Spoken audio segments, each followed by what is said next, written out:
The Golden State Warriors won a pivotal game tonight, and they remain in control of their destiny for the postseason. Kylen Mills and I are going to break down a huge victory of the Sacramento Kings on the road. Their 10th road victory of the season was accomplished tonight on April 7th. We're breaking that down next. This is Locked On Warriors. You are Locked On Warriors, your daily Golden State Warriors podcast. Part of the Locked On Podcast Network, your team every day.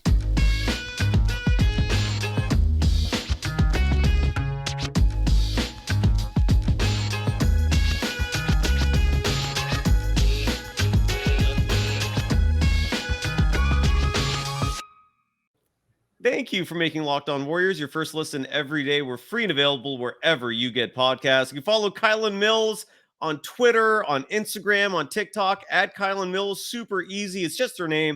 And you can follow me, Cyrus Saatsaz, on Twitter at DogSurfRoadshow. Kylen, it was a huge game coming in. It lost some of its luster early on because the Kings learned that they had no chance of getting the second seed because the Grizzlies won earlier today, beating the Milwaukee Bucks. So the Grizzlies have the 2 seed. The Kings have the 3rd seed. They benched most of their players. Regardless, it was still vitally important. Regardless, you knew the Kings reserves were going to come out and play, but the Golden State Warriors hang on. They win their 10th road game of the season. They remain in complete control of their destiny. Currently now the 5 seed, although in likelihood they'll fall to 6 if they win out on Sunday. 119-97 to win. Kylen, it is great to see you. And how are you doing in your reaction to a pivotal victory for the defending world champions?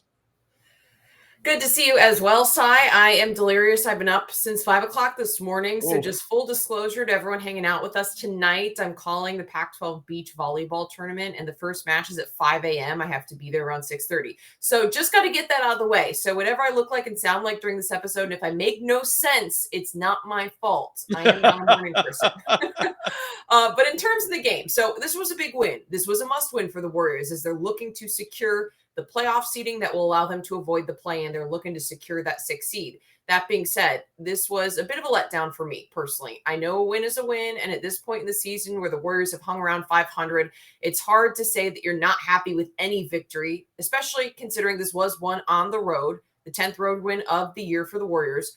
But with the Kings starters and so many of their stars out, the Warriors really should have had this more handily. They let the Kings hang around for way too long, in my opinion. 24 turnovers is a major area for concern. Steve Kerr just said in the postseason, we've got to play better in the postseason. In the post game, he said, we've got to play better in the postseason.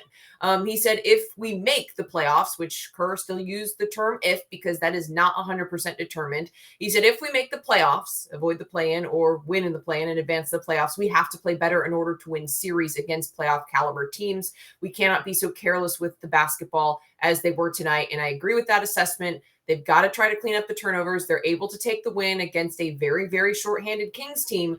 But still, looking ahead at tougher competition down the road and needing to really ramp up ahead of the postseason, they've got to clean that area up. Bright spot for me, Kevon Looney. Can't talk enough about the guy. I'll send it back to you and get your thoughts. But Kevon Looney, once again, outstanding. 1 game away from securing his 2nd straight season of playing in every single consecutive game. He has the 2nd longest consecutive games played streak in the NBA amongst active players. He came up huge with 16 boards. I think one area where the Kings were able to find success was in the paint. Looney was huge. He also had 2 steals, 7 assists. So just really efficient numbers. While he doesn't score a lot, he does a lot of the other things that the Warriors need outside of scoring. Loon, I thought, was absolutely critical tonight. Yeah, absolutely. And for anyone who's saying that they beat the Kings role players, which is what they faced, true. But look, a win is a win. They're still NBA players. The pressure was entirely on Golden State tonight. They knew full well how important this game was. The Lakers won their game against the Suns, which made it all the more important for the Warriors to pull this game off. And right now, the Warriors are the 5 seed. And most importantly, the Warriors still control their destiny in terms of avoiding the play-in, which gives them a whole week off next week. It allows Wiggins to continue to ramp up. By the way, a weird thing about Wiggins, and I haven't really seen this reported. I had an inside source tell me that even though Steve Kerr said in a press conference that Wiggins was working out, Wiggins was staying in shape, no, he was not. The reason why Wiggins did not play tonight, the reason why Wiggins is not playing Sunday in Portland is because he was not in shape. They're ramping him up right now. He was listed on the injury report.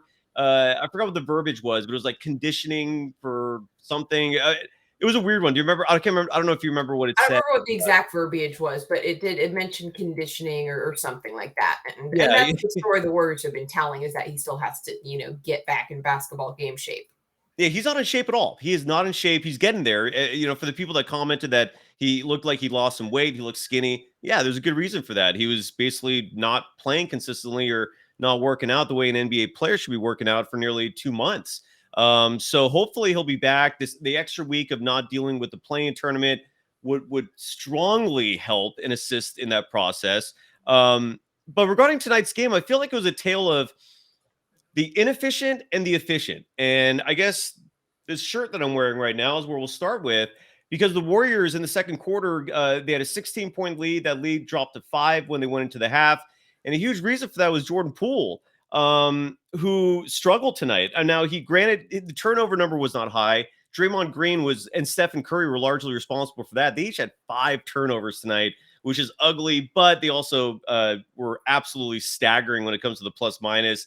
There were huge reasons why the Warriors won this game. So even though they had the 5 turnovers, look, they are the leaders of this team. The other reason why they are great. But Jordan Poole was, dude, these numbers are incredible. 0 for 10 from the field. That included 0 for 6 from beyond the arc. And the only reason why he scored 8 points tonight is because he was 8 of 9 from the free throw line. Added the 5 assists, the 3 rebounds, but 0 for 10 shooting.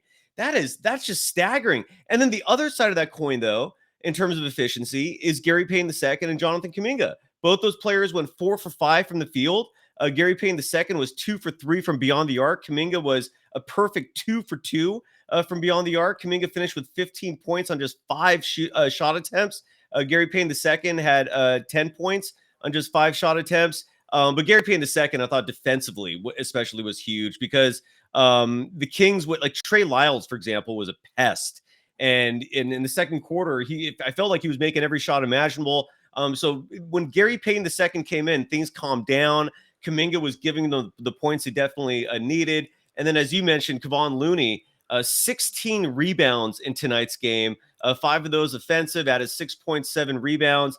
So, I mean, that was the picture in a nutshell. You had, again, Gary Payne II was vitally important from what I saw, just because of how efficient and how dominant he is defensively. I mean, he gets really opportune blocks. He gets steals. I mean, like tonight, for example, he had 2 blocks. I'm trying to see if he had his steal numbers. He didn't have any steals tonight, but I remember the 2 blocks were against much bigger players. I think one of them was done on Richard Holmes or Rashawn Holmes. So kudos to Gary Payne II. Kudos to Jonathan Kuminga. And then Jordan Poole, I don't know what to make of his performance. What did you think about Poole? Because that 0 for 10 number is just bizarre. It's weird. I don't know what to make of it. I mean, it was just crazy. This is the worst we've seen Jordan Poole shoot in his career as a Warrior, I want to say. I'm trying to think back to, some rough patches he had during his rookie year and then even in his second campaign. But, I mean, it was just bizarre. Now, when you're not hitting, and especially he was cold from beyond the arc as well, 0 for 6, he needs to drive to the basket. And he did do a good job of drawing a couple fouls. He got to the line 9 times, hit 8 free throws. So I think that was a positive sign of some growth. Also, in terms of the turnovers, I know you mentioned it being a huge problem. I hate to say this, but 2 turnovers for Jordan Poole is actually a good number, well below his average, which is over 3 turnovers per game. So in general, that wasn't a bad stat line. He had 5 assists, 3 rebounds. The shooting was off. And now Jordan Poole's a player who we talk about at times forces the game, takes bad shots. I mean, his misses tonight weren't all bad shots. I just don't think he couldn't hit anything. Mm-hmm. I don't know. I just feel like Jordan Poole has in general been a little bit inconsistent this season in terms of shooting. But I don't think his overall performance was bad in this game. Mm-hmm. Like I said, you look at some of the other numbers, he did connect a couple of nice passes. He didn't turn the ball over as much as he usually does. Like, he just couldn't shoot. So that was just kind of bizarre, but you got to assume that's not going to continue and that he will bounce back. I expect him to have a good game because, it's very rare that you shoot like that 2 nights in a row. Absolutely. When we come back, I'm going to play some sound from Steve Kerr talking about his assessment of tonight's game. I'll tell you this: he wasn't super happy, and I think those turnovers were a huge. That again, the Golden State Warriors finished this game with 24 turnovers, and they were lucky that the Sacramento Kings only scored 17 points off those 24 turnovers. It could have been a lot worse, and the game could have been a lot closer, but they did pull it off. And Kylen, I'm going to put some pressure on you here. I'm going to need some help from you because let me get the overlay, in fact, and you'll understand what I mean when I pull out this overlay for our sponsor, Nissan. And so Nissan's most electric player of the week is who I'm going to put the spotlight on you for, Kylen, is brought to you by the all-new, all-electric 2023 Nissan Ariya. Kylen, who is the Nissan player of the week? I'm going to let you decide this one, if that's okay. I'm going to go with Jonathan Kuminga. Jonathan Kuminga had another huge night off the bench. I mentioned it the other night. I think that he is a key spark plug who can really, really, emerge off the bench and provide a major spark coming in the second unit. Tonight, he finished with 15 points. He hit a pair of threes early in the game that were pretty big. He went 4 for 5. Also had a rebound and assist. Would like to see those rebounding numbers get up. But in general, I just think that Jonathan Kuminga is continuing to trend upward. 15 points off the bench is a nice contribution from him. And he also was good the other night. So I'm going to go with JK because I just feel like JK is going to be huge come the playoffs. And I don't know that everyone necessarily is giving him the credit he deserves for his emergence this season and how big of a factor he could be. Oh, no, great call. And he's been an efficient shooter. To put it in perspective for you, I'm looking at just his last 5 games or last 6 games where he's shot 50% from the field, 100% from the field, 72.7%, 60%. He had a somewhat bad game, shot 40% from the field in the Oklahoma City win. And then tonight he shot 80% from the field. That is ridiculously efficient.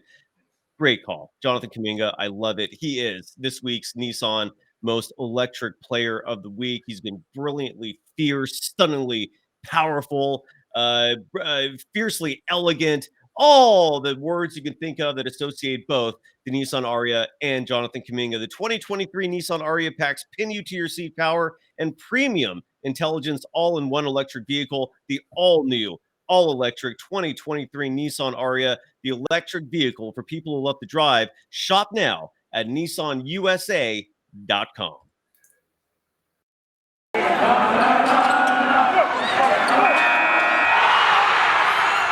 You are Locked On Warriors, your daily Golden State Warriors podcast.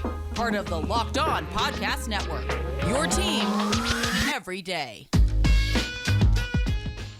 Thank you for making Locked On Warriors your first listen every day. We're free and available wherever you get podcasts. Forgot to mention this at the beginning of the show, but today's episode is brought to you by FanDuel Sportsbook, the official sportsbook of Locked On. Make every moment more. Visit FanDuel.com/LockedOn today to get started. You can follow Kylen Mills on Twitter, Instagram, and TikTok at Kylen Mills. Let's listen to Steve Kerr, who was not particularly happy with the team's performance, despite the fact that the Warriors won the game and still maintain control of their destiny for the postseason. Here is the head coach of the defending world champion Golden State Warriors. The turnovers, just what did you make of them? What was causing them so much?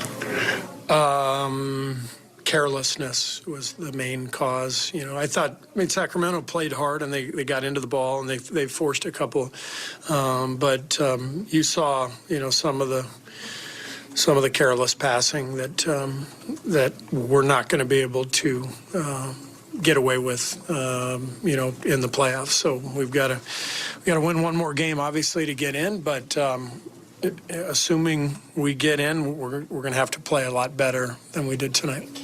Yeah, and the turnover number was high. Again, I feel like the Warriors lucked out in terms of the points off turnovers. Despite 24 turnovers, only 17 points resulted in that for the Sacramento Kings. Who were the culprits for the turnovers? As we mentioned earlier, Draymond Green. He had 5 of them tonight, and some of those careless passes did come from Draymond, who finished the game with 4 points, 5 assists, 6 rebounds.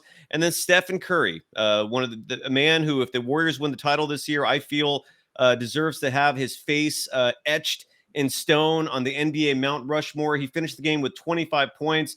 Draymond and Steph led the team in plus minus with 33. Oh, no. I apologize for that. Steph had 33. Draymond Green had 30. But which is still absolutely incredible. But both those players each had 5 turnovers. Steph did have 25 points on 8 of 14 shooting, including 3 of 7 from beyond the arc. What was your impression? Anything you want to add? Gary Payton II did have 3 turnovers tonight. I don't really remember that, but he did contribute to 3 of those. Anything you saw that stuck out to you in terms of the turnover struggles for the Warriors? Turnovers were the first thing I brought up when you asked me for my initial thoughts on the game, because that is just a huge area of concern for the Warriors heading into the postseason. In terms of turnovers in this game specifically, I just feel like it's too many bad passes and it's just unforced errors. I think Steve Kerr was on point in just saying it's careless basketball. I mean, there are just passes being thrown that with no one there into the stands, into fans at times. And to me, those are just mistakes that don't need to be made. It's not like the Warriors are really trying to get creative or do something special when turning the ball over. It's not necessarily because they do play a pretty high-paced offense. It's just careless mistakes to me. Yeah. And these are things that should be cleaned up if the Warriors can mentally lock in. So that's a big question mark heading into the postseason. Against more tougher teams and better teams, which not to say the Kings aren't a good team, but again, they were playing very shorthanded tonight since they are pretty locked in at the number 3 seed. So based on the players that were out there tonight, the Warriors could be up against opponents who are going to punish them much more for those types of turnovers against a higher caliber team. You're going to see a higher points off turnover margin, and that could potentially, do the Warriors in. And we've seen it happen in close games where the turnovers are that deciding factor. So it is an important area I think the Warriors need to really hone in on.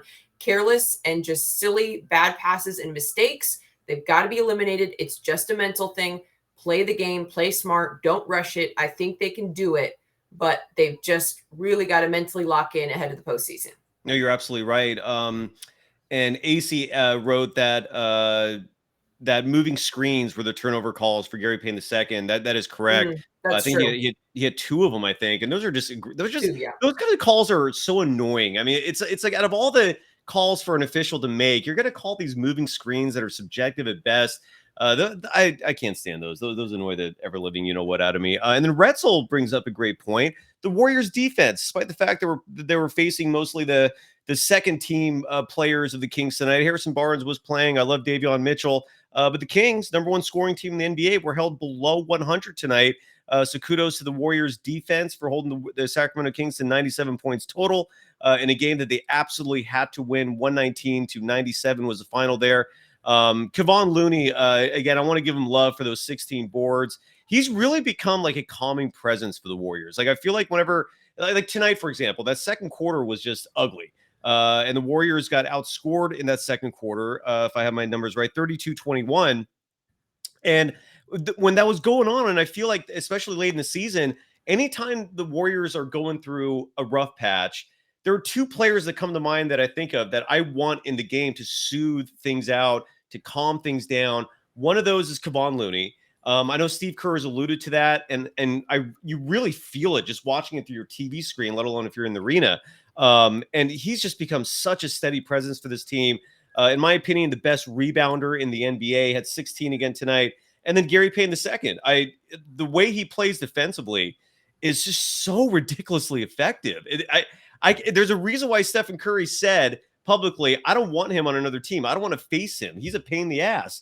So I got to give those 2 absolutely a lot of credit. Dante DiVincenzo, by the way, if you have a stat sheet in front of you, Kylen, do you want to read off how he played tonight? Because it was incredible. He had a beautiful night. And if you don't, that's cool. I can read it. Yeah, no, I have it. Dante DiVincenzo, first of all, team best, tied with Curry, plus 33, finished with 18 points, 6 boards, 9 assists, which might be the most impressive number out of them all, and 1 steal. Just 2 turnovers, which is on the low end for this Warriors team. And he went 70% from the floor and 4 of 6 from 3-point land. So I don't think there's anything about that stat line that you don't like. Super efficient. DDV is such a critical part of the Warriors, both for his perimeter defense. When he does light fire on offense, he seems to hit threes and hit shots in big moments. He's absolutely going to be huge for the Warriors. I want to mention, I think that he looked like he had a little bit more energy tonight. Now, something that I've been keeping an eye on with DDV is just him getting overworked and looking tired, because we've seen him in the last month have a couple of bad games, just not quite at his usual production and intensity level. And to me, it's just because he's looked a little worn out. I think, now this is just a theory, I think the GP2 re-emergence in this lineup has helped Donte DiVincenzo because it takes some of that defensive workload off DDV, adds in another capable guard and another capable guard who can defend.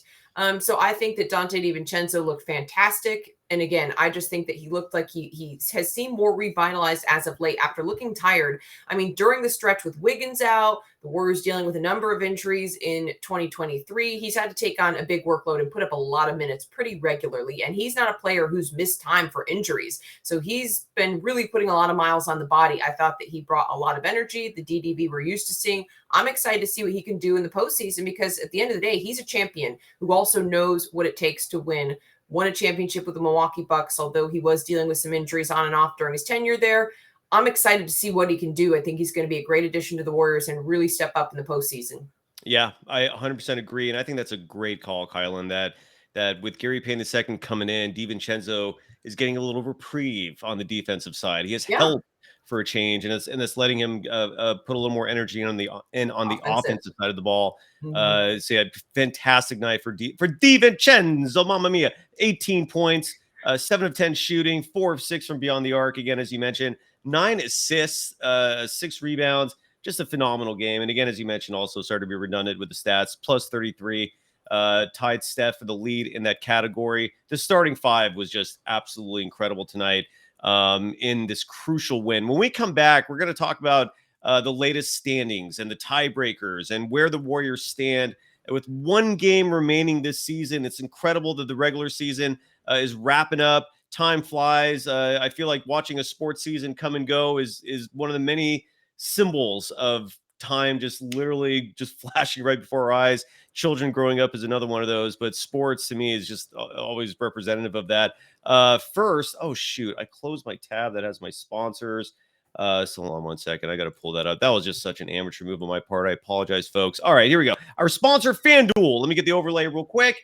March Madness is done, but the NBA playoffs are about to begin, and that's a whole new group of bets that you can put in. And now is the perfect time to download FanDuel, America's #1 sportsbook, because new customers get a no-sweat first bet up to $1,000. That's bonus bets back if your first bet doesn't win. Just download the FanDuel Sportsbook app. It's safe, secure, and super easy to use. Then you can bet on everything from the money line to point scores, threes drained. Plus, FanDuel lets you combine your bets for a chance at a bigger payout with the same game parlay. So don't miss the chance to get your no-sweat first bet up to $1,000 in bonus bets when you go to FanDuel.com/lockedon. That's FanDuel.com/lockedon to learn more. Make every moment more with FanDuel, an official sports betting partner of the NBA.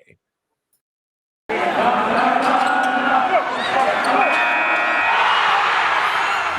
are Locked On Warriors, your daily Golden State Warriors podcast. Part of the Locked On Podcast Network, your team every day.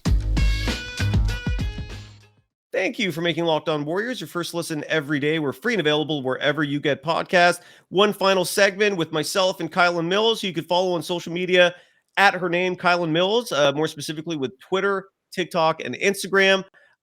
So the standings are interesting. The Lakers won their game tonight over the Suns, 121-107. That would have been a huge loss because the Warriors would have essentially cinched at least the 6th seed if the Lakers had lost that game. But the Lakers remain nipping at the heels of the Warriors. The Pelicans also won their game at home against the Knicks. That was another one that it would have been really nice if they lost. So the Warriors still need to likely win their Sunday game in Portland. So the standings right now, the Warriors, even though they're 5th with a 43-38 record, they hold a half-game lead over the Clippers. The Clippers do own that tiebreaker. The Clippers, if I have their schedule in front of me here, I thought I had it. They have 2 more games this season. Is that correct? And I believe the Clippers wrap the season up with a back-to-back, which is kind of cruel. They play tomorrow at home against the Portland Trailblazers. If they win that game, their record will be tied with the Golden State Warriors. They own the tiebreaker this year because of a better division record. So the Warriors will drop back to 6 tomorrow if the Clippers win at home against Portland. Now, if the Clippers lose that game, then the Warriors will maintain the 5 seed. And then all of a sudden, everything goes wild. The Clippers finish up the season Sunday at Phoenix, a game which could be interesting because the Suns are going to be likely playing all their starters, given they want Kevin Durant to get more of a run with them. They're trying to develop chemistry and timing. So that could be an interesting game there. But right now, the Warriors are 5. The Clippers are 6 in the standings. And again, we'll find out more tomorrow when they play Portland. The Lakers are a game behind the Warriors at 7. They own the tiebreaker. So if the Warriors lose Sunday and the Lakers win Sunday, the Lakers will pass the Golden State Warriors. And then the New Orleans Pelicans have the same record as the Lakers, 1 game back of the Golden State Warriors as well. They're currently in the 8th seed right now. And the tiebreaker between the Pelicans and the Warriors will come down to conference record. Right now, those two teams are also tied in that category, in which case the next tiebreaker is win-loss percentage against playoff-bound teams. I have no idea what that record is. I don't even know where you find that outside of just doing the research yourself, which would take forever. Your thoughts on the standings? Anything I missed? Your thoughts, Kylen? I mean, this entire end of the season has just been absolutely crazy in the West. I'm still trying to wrap my mind around what the heck is going on. I mean, it's just insanity that all of these teams have been so interchangeable and so neck and neck that it is literally coming down to the last game for multiple teams, not just like one spot. Like there are all of these teams in the mix that are right there. So just kind of a crazy scenario. In terms of the Warriors, here's the thing. This last game against the Trailblazers should be extremely winnable. The Warriors should absolutely win, hold their own destiny, and ultimately punch their ticket into the playoffs and avoid the play-in tournament. I mean, the Trailblazers are a team that is reeling right now. I mean, they have been absolutely horrific lately. They've dropped off completely off the map of even being in the play-in picture. They're 2-8 in their last 10 games. They just lost a pretty brutal night. They lost to the Spurs, I believe, the other night. I didn't watch that, but I mean, who wants to watch that game? But I caught the score and I just was shocked. And I remember glancing at the box score thinking, good Lord. So the San Antonio Spurs just beat the Trailblazers. The Warriors should be able to beat the Trailblazers. I just think this should be a very winnable game. There's no reason why the Warriors should leave any of this up to chance. At the end of the day, a lot of different scenarios could still happen. But if the Warriors win, that's the situation that you want to be in. As they've said throughout the last couple of games, win out and they're in a good position to secure that at least 6th seed. And then you look at the matchups and then you start looking at, all right, who the Warriors are going to be up against. As you mentioned, right now they're in the 5 seed. I personally like the Kings more than the Suns in a postseason if the Suns are healthy. Now, if Kevin Durant is healthy and he's struggled to stay healthy, so that's not a guarantee. But I think I like the Kings matchup more than I like the Suns. So I don't know that it would be the end of the world if the Warriors fall to the 6th spot. I'm curious. Drop us a line, leave us a comment as to who you would rather see in the playoffs should the Warriors secure either the 5th or 6th seed if they win that final game. Who do you think is the better matchup? Personally, like I said, just the Suns completely healthy. I don't think we've seen the entirety of what that group can do because they've struggled so much with health and Kevin Durant has missed so much time since joining the Phoenix Suns. So that's why that is a team that concerns me a little bit with the youth of the Kings and the inexperience in the playoffs. I feel like that could potentially be an advantageous matchup for the Warriors. And not to say that's a disrespect or diss to the Kings. They are a great team. Mike Brown has done a great job. I feel like Kings fans are super in their feelings about anyone writing them off. I'm not trying to write them off, but I do think that Suns matchup worries me just a little bit more. Oh, totally. They're very. You know what I'm saying? Look at Kings fans on Twitter. Like they get mad anytime. And now, to be fair, any fan base is like that. People like to react. Like if there's any mention on, anything that potentially a team thinks they could beat the Kings in the postseason, fans are in their feelings. But, good for them. The Kings are about to make some history, finally give fans something to cheer about. So I've been cheering on the Sacramento Kings. Mike Brown is a high-quality guy. I got to do a one-on-one with him back when he was with the Warriors. Super, super nice, down-to-earth guy, easy to talk to. So I'm a fan and personally want to see them do well. I just think, you've broken this long curse, this streak of getting into the postseason. I mean, now you're in a tougher position when you've got these players who have not executed that, and you've got a lot of young talent executing a postseason series win. That it may be tough. It may take another year for them to make it far in the playoffs, and that's okay. What they've done this season has been incredible. Yeah, I 100% would prefer the Kings. In fact, I don't know if I've said it on this show. I might have said it on our friend Larry Kruger's show. If it's Warriors Kings in the first round, I'm already predicting it Warriors in 6. I'm super confident. If it's Warriors Kings, they're going to take care of business. They'll win game 6 at Chase Center. Won't let it go to a game 7. Might even be 5, but it'll probably be 6. I don't want to disrespect the Kings that much either. I'd much prefer that, only because I still feel the Warriors could beat the Suns, but you don't know what you're getting with the Suns. They're unpredictable. I don't want to face Kevin Durant. I don't want to face Devin Booker. That's actually the player I would least want to see between the Suns and the Kings rosters. Devin Booker, no thank you. Would rather just not see him altogether. I don't like facing him. I respect him that much. So I don't want to see the Suns. And so the way it's looking right now, so if the Clippers lose that game tomorrow, for example, at home, what will happen is they'll fall to 42-39.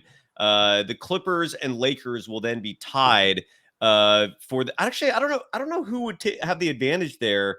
I think the Clippers on the tiebreaker over the Lakers. Is that correct? Do you know that? Let me look. But yes, I believe so. They own the edge with the division record. So if they split I think they do. I think the Clippers. So the Clippers, in theory, I guess, could afford to lose tomorrow.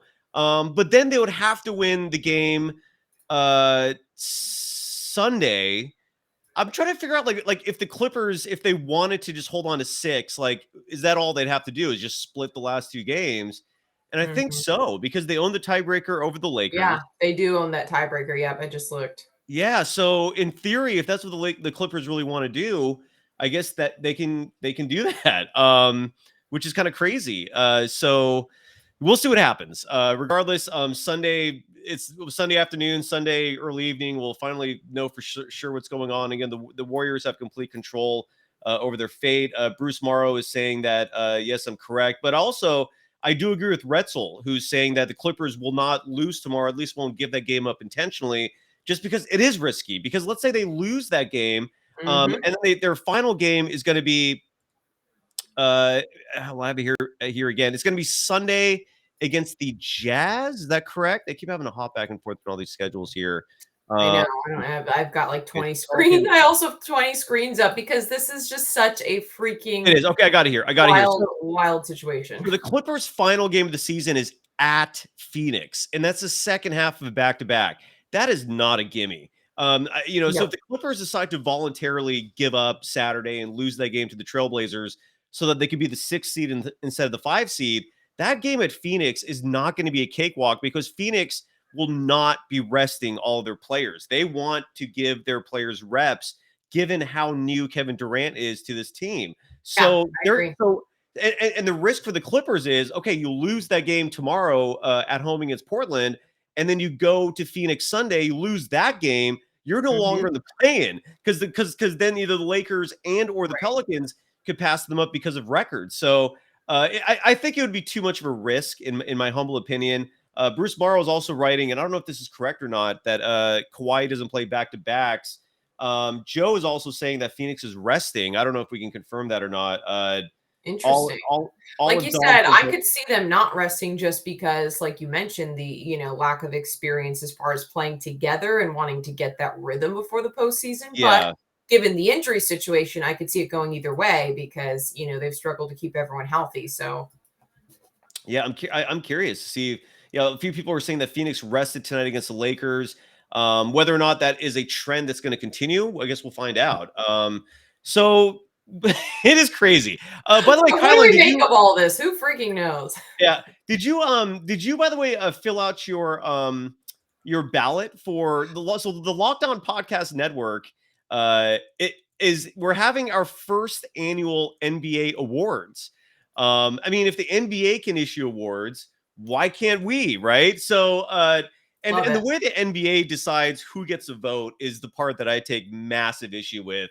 Like, for example, here in the Bay Area, we only get 2 voting members for the NBA awards, and one of those we only get 1, and it alternates between the San Francisco Chronicle and the San Jose Mercury News. So one year, whoever the beat reporter is for the Chronicle, they get to vote for like MVP, Rookie of the Year, Defensive Player of the Year, all NBA teams. And then the next year, it's whoever is the beat reporter for the San Jose Mercury News. That is the only vote in the entire Bay Area. I'm sorry. I think that is asinine. And then meanwhile, ESPN, I think, gets like 15 voting members. The Ringer gets like 9 or 10 voting members. And so basically what this comes down to is, okay, so Bill Simmons, because he hires 9 or 10 people, that automatically makes him qualified to be a voting member. That's just crazy to me. So Locked On, thankfully, will have their own awards. I already submitted my ballot.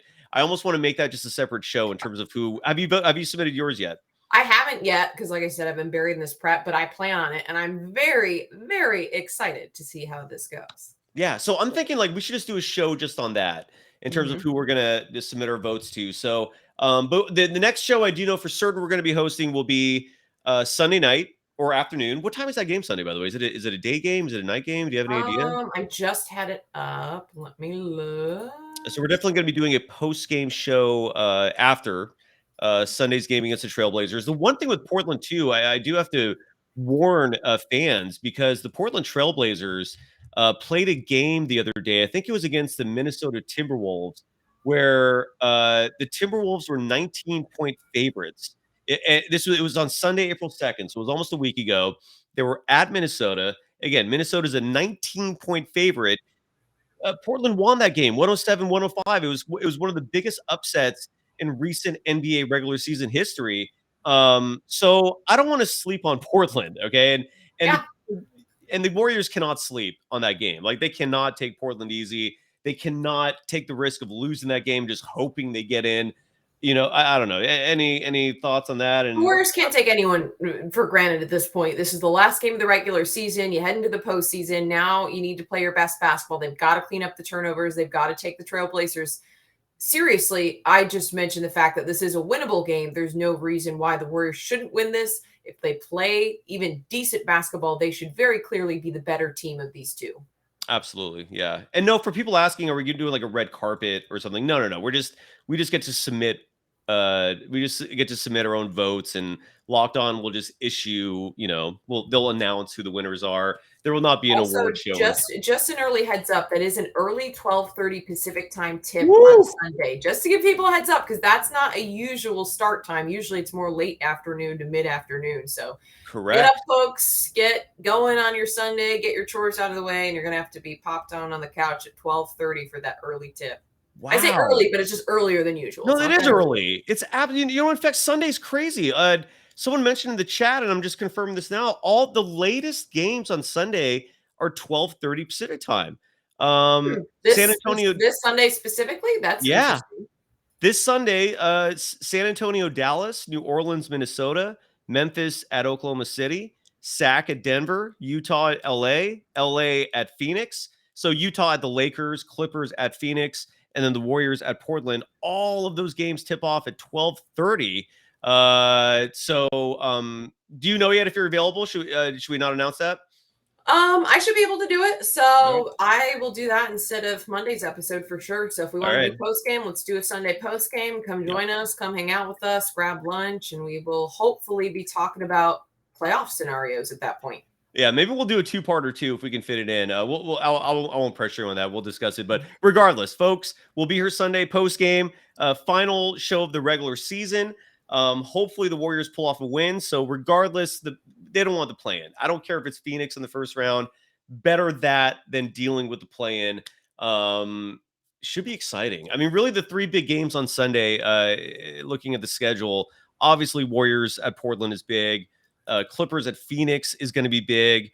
And we don't know if Phoenix is going to rest people again. My personal feeling is if Monty Williams rests their players again, massive disadvantage. Not a smart move. Monty Williams gets a lot of credit, a lot of hype for being a great head coach. Maybe he is, but he does a lot of things that makes me kind of scratch my head. One of those being how much emphasis he's placed on the regular season in the past. He's run Chris Paul to the ground before the playoffs have started.